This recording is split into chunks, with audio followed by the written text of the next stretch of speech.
여러분 안녕하십니까? 다시 찾아주셔서 감사합니다. 여러분들은 중국 감옥에 북한 주황당 간부나 보위부와 군부 고위급 간부들이 종신형을 받고 수감되어 있는 사실을 아십니까? 오늘 시간 그 이야기 한번 들려드릴까 합니다. 주성아TV는 구독도 좋아하지만 끝까지 들어주시면 더 고맙습니다. 이 이야기는 제가 얼마 전에 만나 취재를 했던 중국 감옥에서 10년 동안 수감 생활을 하다 한국에 온 탈북민 출신 김권능 목사에게서 들은 이야기입니다. 참고로 김 목사는 2000년대 초반 중국에서 한국으로 오는 여러 루트들, 즉 중국에서 몽골을 통해 한국에 오는 선과 또 중국을 횡단해 베트남을 통해서 한국으로 오는 루트 등을 개척한 사람 중에 한 명입니다. 9살 소년 철민이가 몽골 고비 사막을 넘다가 탈진해서 숨진 영화 크로싱을 아시죠? 이 영화는 당시 탈북민 일행을 인솔하고 떠났던 김 목사가 중국 공안에 체포돼 잡혀 북송되면서 남은 일행이 인도자가 없어서 갈팡질팡하다가 벌어진 사고였습니다. 아무튼 김 목사는 이때 북송됐다가 다시 탈북한 이후에도 자기가 먼저 한국으로 갈 수 있음에도 불구하고 중국에 남아서 자신이 개척한 통로로 탈북민들을 구출하다가 체포됐습니다. 이분은 결코 돈 때문에 이런 일을 한 브로커가 아니었고 자신이 개척한 한국행 루트로 자신이 먼저 가고 싶은 유혹을 이겨내고 남을 위해서 자신을 희생하다가 체포된 것입니다. 참 존경할 만한 분이라고 저는 생각합니다. 오죽하면 중국 관리들조차 너는 자신이 먼저 살 수 있음에도 동족을 살리겠다고 희생한 영웅이라며 북송돼 처형되지 않도록 중국에서 재판을 받고 감옥 생활하게 만들었겠습니까? 이분의 감동적인 이야기는 네이버에서 제 이름을 치고 검색되면 나오는 기사 중에 김정일이 죽었다는데 그때 운명이 바뀌었다 라는 기사를 보시면 나머지 스토리 길게 썼습니다. 제가 이분을 인터뷰하다가 놀랐던 것이 뭐냐면 그가 수감됐던 장춘의 태베이 감옥에 북한 국적자만 200여 명이 수감돼 있었다는 겁니다. 태베이 감옥은 중국에서 종신형을 받은 사람이나 10년 이상 장기 복역수들이 들어가는 곳입니다. 그가 이송됐던 2004년에 벌써 200명이라니까 어마어마하지 않습니까? 물론 나중에 너무 많아서 다른 감옥에 분산시키긴 했답니다. 그런데 이 북한 국적자들은 개중에는 중국에 와서 범죄를 저지른 탈북민도 포함되어 있지만 북한을 위해서 일하다가 잡힌 간부들도 있다는 것입니다. 당시 김 목사가 기억하고 있는 간부도 주황당 간부 1명, 보위부 상좌 1명, 북한군 소자 2명입니다. 주황당 간부의 직책은 모르겠지만 보위부 상좌면 엄청 높은 간부가 아니겠습니까? 현역 소자들은 왜 체포돼 중국에서 종신형을 받고 있었을까요?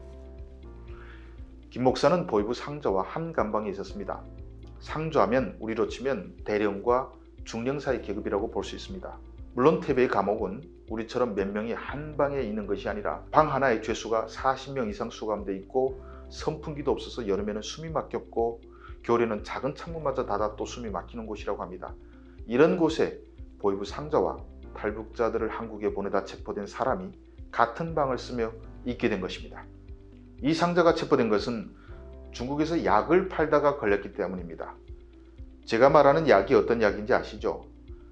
이 유튜브가 바로 마로 시작되는 그 약 이름을 말하면 노란 선물을 주기 때문에 지금 아버지라고 말 못하는 상황입니다. 아무튼 중국은 약을 50g 이상 밀수 판매, 운송, 제조 시 무기징역 또는 사형을 언도합니다. 그런데 북한이 국가적 차원에서 약을 만들어 세계에 몰래 팔아 달러를 번다는 것은 누구나 알죠. 중국에 체포된 주황당 간부와 공관들, 보위부 간부도 다 이렇게 국가 일을 하다가 잡혔습니다.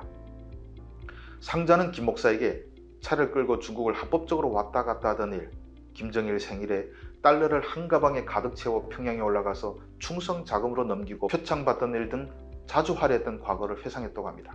그러다가 작전 중에 운이 나쁘게 중국에 체포된 것입니다.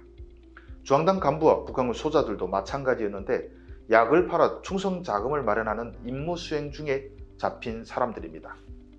체포된 뒤에도 이들은 절대 북한 당국에서 시킨 일이 아니며 자신들은 노동자라고 신분을 숨긴다고 합니다.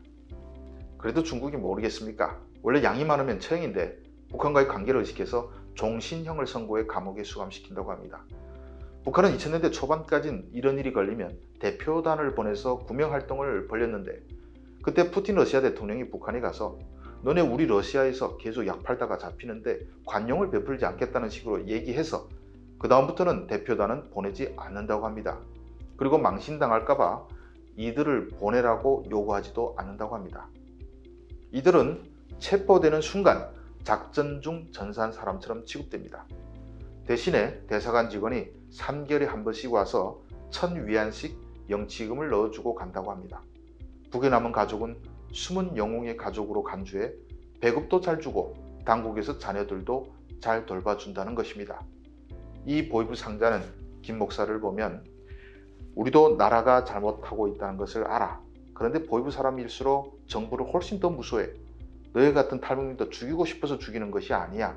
지시가 떨어지니까 어쩔 수 없고, 또 나라가 망하면 우리가 너희 같은 사람들에게 제일 먼저 죽으니까 어쩔 수 없다고 했답니다. 이 상자는 한 10년 전에 폐암으로 감옥에서 쓸쓸히 숨을 거두었고, 북한군 소자 한 명도 병으로 감옥에서 죽었다고 합니다. 저도 이런 이야기를 피득 들었는데 김 목사를 만나 이야기를 나누며 실체를 확인할 수 있었습니다. 여러분, 세상 어느 나라가 국가 차원에서 약을 팔고 또 팔다가 외국에서 체포된 조직원의 뒤를 이렇게 잘 봐줍니까? 이건 딱 그냥 범죄 조직 영화에서나 볼 법한 장면 아닙니까? 북한 김정일이나 김정은이 세상을 주무를 듯이 거들먹거리지만 실제 수준은 딱 마피아 두목 정도에 그칠 뿐입니다. 원래 이런 두목들이 허세는 제일 큰 법입니다. 시청해 주셔서 감사합니다.